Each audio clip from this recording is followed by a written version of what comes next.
What's up, movement? For those of you who don't know me, my name is Fabian, and we are in week 2 of our series, Break It Down. And today we're going to talk about what to do when things don't make sense.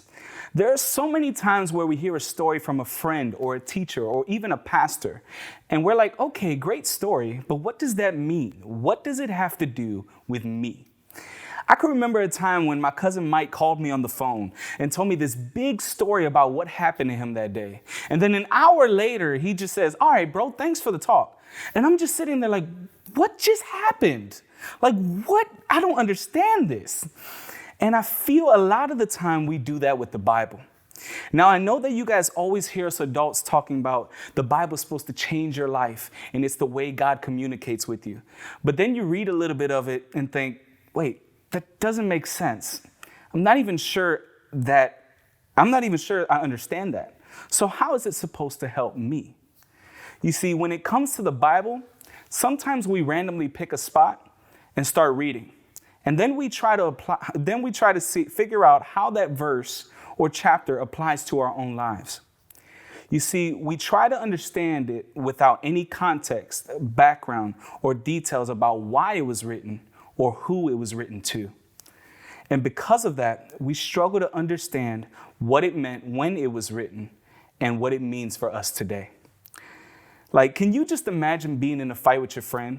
Like, you two are arguing, like you guys could be arguing about LeBron and Jordan, who's the GOAT, who's the greatest. And you turn to the Bible for the answers, only to find a verse like Proverbs 21:9, which says, better to live in a corner on a roof than share a house with a quarrelsome wife.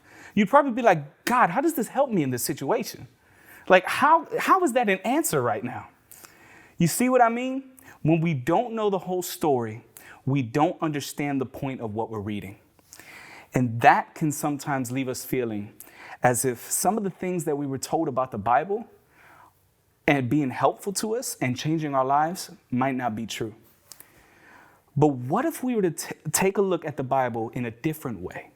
What if we looked at the Bible as a book of stories told by real people who can help us navigate our own lives in today's world? You see, every book, verse, or letter you read in the Bible won't always make sense. And that's because it was written in a different time and culture. Can you imagine just how different life was in the ancient Middle East versus us today? But that doesn't mean we could just throw it all out because it doesn't make sense to us right now. You see, the Bible actually has a lot of value and importance. And one of the best things we can do to understand Scripture and to apply it to our lives is to put everything into context, which means to understand more about who wrote it, why they wrote it, when they wrote it, and who they were writing to. Let me give you an example. One of the most popular verses in the Bible was written by a guy named Paul. And he was writing to the people in the ancient city of Philippi. And he made this statement. In Philippians 4:13, it says, I can do all things through Christ, which strengthens me. Now, that's a great and powerful verse. And it looks good on coffee mugs and Instagram posts. But if we were to take that post literally, it doesn't make a lot of sense. Because we can't do everything. We can't fly. We can't read minds. We can't get straight A's just by reading and agreeing with this verse. If we take this verse just by itself without any context to what Paul was trying to say, we don't see the whole story.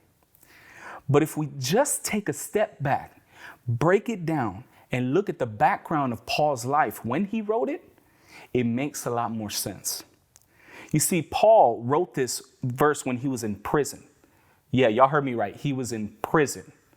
He had been arrested for telling people about Jesus, which wasn't really popular with the people back then. He told the people who he was writing this letter to that no matter what he went through or how hard life got, he was confident that he would be okay, even in prison. Why? Because he had found that Jesus gave him all the strength he needed to make it through. And I don't know about you guys, but that makes a lot more sense to me. That changes the way I see this verse. And even though I'm not in the same position or place that Paul was when he wrote it, understanding more about why he wrote it helps me apply it to my own life. You see, when you know the whole story, things begin to make more sense. If we want to understand the Bible better, we have to explore the full story of what's going on. We have to learn a little bit more about the background of what we're reading. In fact, that's my challenge to you. The next time you read something in the Bible that you don't understand, stop and ask yourself, do I know the whole story? To do this, you guys can answer a few questions that can help you figure out the story. Question 1 is, who wrote this and who are they writing to? Question 2 is, why was it written? And the last question, is it helpful to me right now? And when you ask yourself these questions, hopefully things will begin to make a little more sense. God bless you guys, and see you next Sunday.